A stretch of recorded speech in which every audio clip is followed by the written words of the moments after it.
serves. It provides that kind of rich experience. It interprets the mining that went on there. It talks about wildlife and habitat and all those kinds of wonderful things, because they're partners to the Forest Service in what they do, and they have as much pride in that land as the Forest Service officials that work shoulder to shoulder with them. The Ski the Ranger program, the other kinds of things that are there and at other ski areas are clearly the pattern that I think. Bruce, I have a question for you. Actually, I have two questions. One, could you tell us what the definition of large park was? And secondly, you often use strongly agree, and I wondered if there were like 5 categories where you had strongly and agree or whatever, and if those numbers were significant if you added the 2 agrees together, because we did not have a specific definition of a large park. We gave examples, such as Yellowstone, Yosemite, Gettysburg. So, that's what we did. We didn't want to say small parks or all parks, because not all those parks have the budgetary ability to be able to provide those kinds of major facilities. did they include the Washington monuments? No, what that list? No, it did not. Although, they get a huge amount of visitation there, obviously. Yeah. Some of the urban parks get our largest visitation numbers. Gateway, National Recreation Area is an example. As far as the Likert scale that we used, we had strongly disagree, we had strongly agree, neither disagree, or agree. So it's the full range of responses that we had. And typically when we like to look at do you agree or do you not agree, we do add the top 2 categories, strongly agree and agree. Or if we're interested in those people who disagree with us, we add the bottom 2 categories. Great, thank you. Bruce, I have a question about the ethnic information that came up. We actually liked the survey a lot and talked about it in our company at one of our learning sessions. And what was interesting to me, and I wondered if you could share, was how once you asked your ethnic populations a question in English and then you asked them in Spanish, it began to appear that the results changed a bit as far as the responses, because it really highlighted the importance of the language and the interpretation of language. And anything you can share with us that was an aha moment from your team about what happened to the survey results and how they changed by having Spanish folks answer the question in their own language. Right. That's a good question. Just a general observation. I mean, if there are a number of households that prefer to speak in English that would have responded. That prefer to speak in Spanish that would have responded in English if that was the only mode. But we gave them the option, and so our kind of survey research methodology is that you want people to be as comfortable in answering the questions, and you want those questions to be as salient as possible. And so we feel like we have a much better picture now, since there are so many households in which Spanish is the primary language spoken. But we do have other work underway to delve into that issue. We have some research underway right now that will compare the ethnic, racial demographics, as well as age demographics between those people who walk into our front gates and compare that to the communities they come from. And that's a little bit of research that we'll hopefully have out this summer. Tom, I have a question up here. Bruce, one of the interesting issues is the challenges of collecting data as a federal agency. There are a variety of statutes that deal with privacy, deal with just the time demand on the public when you ask questions, which are all well-intentioned, but handicap all of us in this room of trying to really understand what's going on. So I guess what would you say? Are we making progress in terms of being able to collect the data that we need to meet this challenge of a new way to do business, which has to be more reliant upon marketplace activities and fees and a variety of other kinds of things? Or is there something that we really need to do to look at how to make your job easier? Well, with Craig Crutchfield in the room, I think it's going great.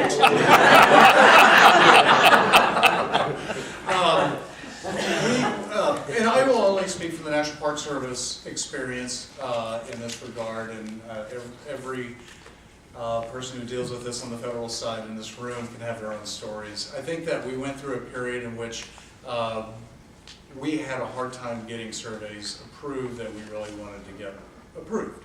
I think we've worked through that issue, and I think a lot of those issues were on the agency side. We improved internally our own processes. We hired people that know what they're doing, so that when a package goes to OMB, it's much faster to get through because the issues have been worked out. So we do have an expedited process within the National Park Service, which drastically reduces the time for survey review. There's a new process that OMB has developed that is being implemented by, at the departmental level within Interior, and I suspect at other agencies as well, that will greatly speed up the collection of what we call customer satisfaction information. And so these are surveys that are somewhat narrowly targeted towards, our customers, their satisfaction, and not, these large controversial management issues. So there are mechanisms either in place, and that one's coming, which will improve our compliance with the Paperwork Reduction Act.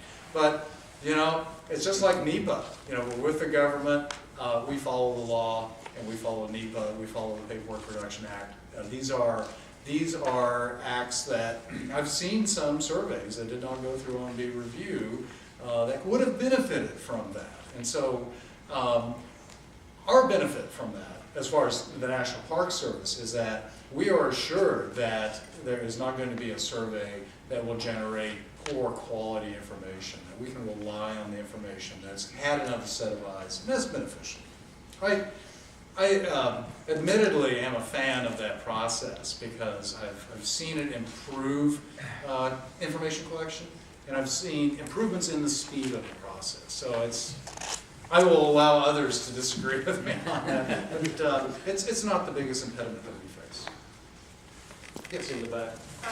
Well, I just thought it might be interesting to share too the visitor satisfaction surveys that the park does. You mentioned like the expediting the visitor survey cards. Right. And like we've kept a fee question on that survey so that we get annual data back about satisfaction for fees paid. I thought you could mention that. Yeah, sure. Great point, Jane. Thank you. We have a system-wide survey process that we conduct every year, and approximately 330 units of the National Park Service, in which we give people a card, and we just simply ask them to take a couple of minutes, fill it out, either drop it in a drop box or drop it in a mailbox. And from that, we report to our Gipper goals, which we have several, but two of them are visitor satisfaction and visitor understanding for the need to manage these resources. Now, it's key to understand that this visitor survey card is conducted with real visitors in parks right there when they're doing their activity. And so the avidity of those respondents is quite a little bit higher than the general population survey, which I talked about today. And it does give somewhat different satisfaction numbers, but typically our overall satisfaction, so when you consider all of the services provided by the National Park Service, it's 96, 97%. And again, those are by people who chose to go to parks, and therefore are, by definition, avid participants in that activity. And I think the satisfaction for fees, or the fee question entrance fees was 95. Right. This past year. Right. Could I extend this discussion about getting to know our customers better to Bob, and just invite Bob to talk about what some of the things that Snowbird does, for example, in terms of just assessing visitor satisfaction, but also trying to look forward to what will our visitors next year and 5 years and 10 years from now want as you make decisions to invest in new lifts, in new facilities, new lodging, change away that you have transportation to Little Cottonwood Canyon, for example. So first of all, what you do, and then how you and the Forest Service coordinate any exchange of information to help to work in a seamless way to deliver the right kind of experiences? That's a very big question, Derek. Well, long story short, we and maybe it's easier for us in the private sector, but we do a tremendous amount of surveying with our guests, whether they're on-site, and yes, the scores are always better when they're on-site and happy, especially after a good powder day at the resort, as compared to maybe some of the hard snow conditions. But we do a lot of surveying at the resort. We do a lot of online surveys. We do a lot of surveying through the Utah Office of Tourism for all of our ski resorts, as well as our national parks and other tourist offerings in the state of Utah. We certainly look at the rankings that we have on the Ski Magazine as far as how the resorts stack up every year. And we try really hard to listen to our guests like you do and really take a hard look at those surveys. We do focus groups with a lot of our guests that come in on a random basis at the resort. And then, Derek, we do base a lot of our future projects on all of those results and look at, for example, how is our lift, our uphill transportation system rating as far as compared to other ski resorts? Do we need to replace a couple of the older and slower lifts this year to get our ratings up a little bit higher as far as our ski lift system goes?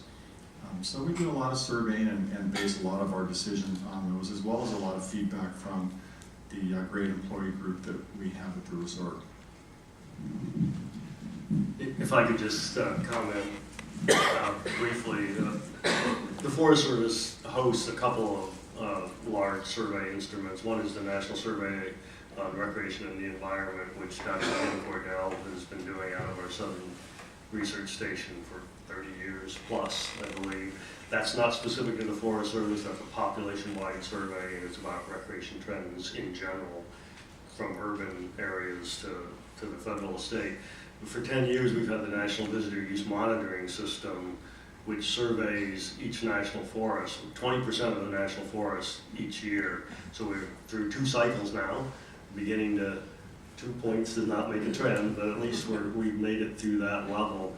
And it has extensive visitor satisfaction information. I'm not sure how forward-looking it is, but it constantly, on 26 elements, addresses, are you happy with the facilities, the trails, the value for fees paid, the services, et cetera, et cetera. We do get some frustration from some of our units who want more specific information about their unit. They like to add questions and so forth, and our agility is somewhat limited in that area. So to directly address management issues, but each forest does have their own specific data. They just like more often when they're planning specific projects, and it tells me that partnering up with other sources, that those shouldn't be our only data sources, but some of our partners are doing the same. And I should also add, Derek, to that, if I may, that it might surprise Jim to hear me say this, but there are a lot of good Forest Service processes that, like the NEPA process, for example, that I think really help us get a better grip or understanding of what the public wants out there. Going through the NEPA process, looking at all the comments. We're in an EA, an environmental assessment right now, and we have a community in northern Utah that really cares a lot about their canyons and about their ski resorts, and we will get literally thousands of comments, and it's really useful information, and there's a lot of good ideas as we work to identify alternatives to the NEPA process that we get. Not all of them good, a lot of them are positive, but that really helps us define where we should put our dollars into future projects and things like that as well. So I have a follow-up question in terms of, Bob, Snowbird does an awful lot to extend your market. You reach out to disabled skiers. You work with the Brotherhood of Skiers to work with the African American community. You work with young people in Utah, along with other Utah ski areas, to encourage and make financially it's possible for kids to be introduced to skiing, no matter what their economic backgrounds are in Utah. And you adapt